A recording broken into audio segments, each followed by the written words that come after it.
Om Swastiastu, Namo Buddhaya, Salam Kebajikan, Rahayu, Shalom. Pertama saya Agni Hakim dengan NIM belakang 767. Di sini saya akan memberikan materi mengenai materi kuliah pengantar hukum Indonesia dengan dosen pengampu yakni Ibu Rati Damayanti, SHMH, dengan Bapak Muhammad Imam Gustomi, SHMH. Di sini saya mengambil referensi dari buku pengantar hukum Indonesia, yakni dari tulis tangan atau ditulis tangan oleh Ratna Artadewi, Sarjana Hukum, Magister Hukum. Di sini saya mengambil bab 10 mengenai hukum internasional. Oke, jadi yang pertama adalah pengertian hukum internasional. Hukum internasional sendiri merupakan hukum yang telah tua usianya semenjak zaman Romawi kuno, dan dimana dahulu kala telah ada satu jenis hukum yang disebut hukum internasional. Adapun istilah yang tertua tentang penyebutan hal itu ialah Volksrecht dalam bahasa Jerman, lalu ada droit de gens dalam bahasa Prancis, lalu ada law of nations dalam bahasa Inggris. Lalu poin selanjutnya adalah sumber-sumber hukum internasional. Sumber hukum internasional itu sudah tulis pada pasal yang sudah resmi dalam pasal perundang-undangan dan sudah ditulis secara sah dan dibukukan, yakni pada pasal 38 ayat 1 mengenai piagam Mahkamah Internasional, yaitu sebagai berikut. Yang pertama itu diantaranya ada satu, Traktat Internasional atau International Conventions. Lalu yang kedua, ada kebiasaan-kebiasaan internasional atau international custom yang diakui sebagai hukum oleh negara-negara dunia.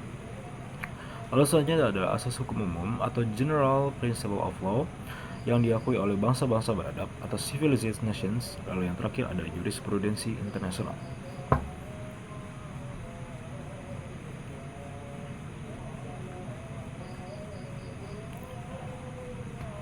Oke, di sini saya akan menjelaskan secara singkat dari asas-asas hukum atau sumber-sumber hukum internasional tersebut, yakni dari yang pertama adalah Traktat Internasional atau International Conventions. Jadi traktat internasional merupakan bentuk perjanjian yang dilakukan oleh negara-negara yang berhubungan dengan masalah internasional.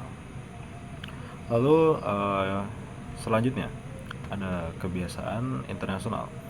Jadi kebiasaan internasional merupakan hukum kebiasaan yang berlaku antar negara-negara dalam mengadakan hubungan hukum dan dapat diketahui dari praktik pelaksanaan pergaulan dalam setiap negara-negara tersebut. Itu adalah penjelasan dari sumber hukum kebiasaan internasional. Lalu selanjutnya ada asas-asas hukum umum, yaitu adalah sumber hukum internasional sendiri. Jadi asas-asas hukum umum yang dimaksud ialah prinsip-prinsip hukumnya yang mendasari sistem hukum modern yang berjalan pada masa kini. Jadi asas-asas hukum umum yang dimaksud itu adalah prinsip hukum yang mendasari sistem hukum modern. Jadi di mana tidak melenceng dari prinsip-prinsip hukum modern yang akan digunakan dalam konsep hukum internasional. Jadi itu adalah salah satu sumber hukum internasional yang mendasari dari asas hukum itu, yang tidak di mana tetap mengikuti prinsip-prinsip hukum yang sudah didasari oleh hukum modern tersebut. Lalu yang selanjutnya itu, selanjutnya ada yang poin selanjutnya itu adalah jurisprudensi internasional. Jadi jurisprudensi internasional itu adalah putusan hakim dan ajaran-ajaran dari para sarjana hukum internasional yang ternama mengenai peristiwa-peristiwa yang tertentu dalam hubungan internasional.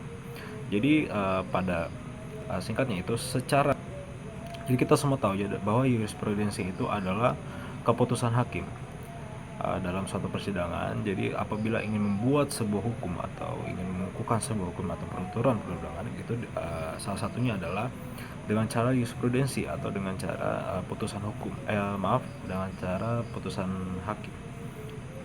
Nah, jadi dalam sumber hukum internasional ini di mana keputusan hakim tidak diabaikan, namun menjadi salah satu sumber hukum internasional yang tentunya tidak kalah penting dengan sumber hukum lainnya.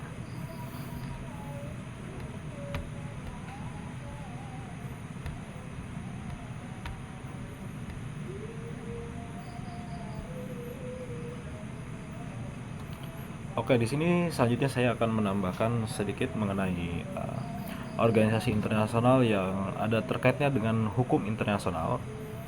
yaitu adalah di mana organisasi ini bergerak penting dan memiliki peran penting dalam pergerakan hukum internasional, dan juga mereka itu salah satu bagian-bagian pengukuhan dari pembentukan hukum internasional itu sendiri. Oke, jadi diantaranya itu yang pertama adalah PBB. Jadi kita semua itu tahu PBB atau kepanjangan adalah Perserikatan Bangsa-Bangsa, atau dalam bahasa Inggrisnya ada United Nations. Lalu ada ILO atau International Labour Organizations atau organisasi buruh. Lalu selanjutnya adalah UPU, Universal Postal Union. Lalu selanjutnya adalah World Bank atau Bank Dunia. Lalu selanjutnya adalah IMF, International Monetary Fund.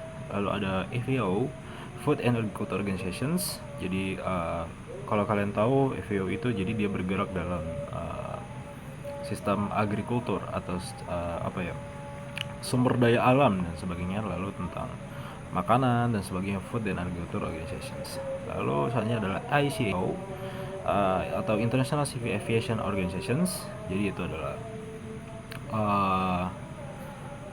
sebuah organisasi yang bergerak dalam penerbangan sipil. Lalu selanjutnya adalah UNESCO, International Education, Scientific and Cultural Organizations. Lalu ada WHO, World Health Organization, dan terakhir adalah WMO atau World Meteorological Organizations.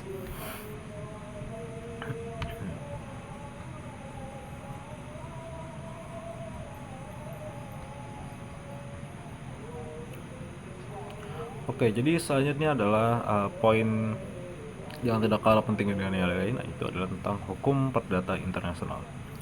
Jadi ada beberapa istilah hukum perdata Indonesia yang digunakan hingga saat ini, yakni diantaranya adalah Private International Law, lalu International Private Law, Internationalist Private Right, Droit International Privé, dan yang terakhir adalah Diritto International Privato. Jadi sebenarnya pembahasan istilah dan pengertian hukum perdata internasional ini erat kaitannya dengan istilah dan pengertian hukum internasional publik. Karena selain sama-sama menyebut internasional, keduanya juga sering kali dipertentangkan, yakni antara hukum publik dan hukum perdata. Jadi salah satunya menurut Mokhtar Kusumaja, hukum perdata internasional adalah keseluruhan kaidah dan asas hukum yang mengatur hubungan perdata yang melintas batas negara. Itu salah satu.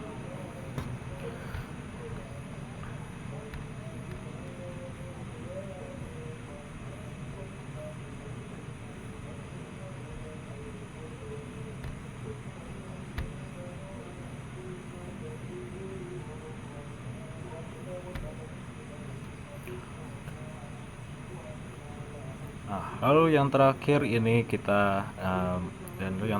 saya akan memberikan salah satu beberapa poin, yaitu adalah sumber-sumber hukum perdata internasional. Jadi sama seperti pembahasan sebelumnya, sudah tertulis dalam peraturan perundang-undangan, sudah disediakan undang-undang, yaitu dalam yang pertama sumber hukum perdata internasional dalam pasal 16 AB yang berbunyi, ketentuan perundang-undangan mengenai status dan wewenang subjek hukum tetap berlaku bagi warga negara Indonesia yang berada di luar negeri. Jadi hal ini berarti bahwa hukum Indonesia mengikuti warga negara Indonesia ke luar negeri. Nah, lalu selanjutnya adalah pasal 17 AB yang berbunyi mengenai benda-benda tidak bergerak berlaku undang-undang dari negara atau tempat di mana benda-benda itu berada. Hal ini berarti bahwa apabila terjadi peristiwa hukum perdata yang menyangkut tentang tanah sebagai benda tetap dan letaknya di salah satu Indonesia, hukum yang digunakan adalah Peraturan Hukum Agraria Indonesia. Nah, lalu selanjutnya adalah pasal 18 AB yang berbunyi bentuk tiap perbuatan ditentukan oleh undang-undang negara di mana perbuatan itu diadakan. Ini berarti bahwa jika dalam suatu peristiwa hukum bertemu dua corak hukum yang berlainan di dalam satu wilayah tertentu, maka aturan hukum tempat itulah yang berlaku.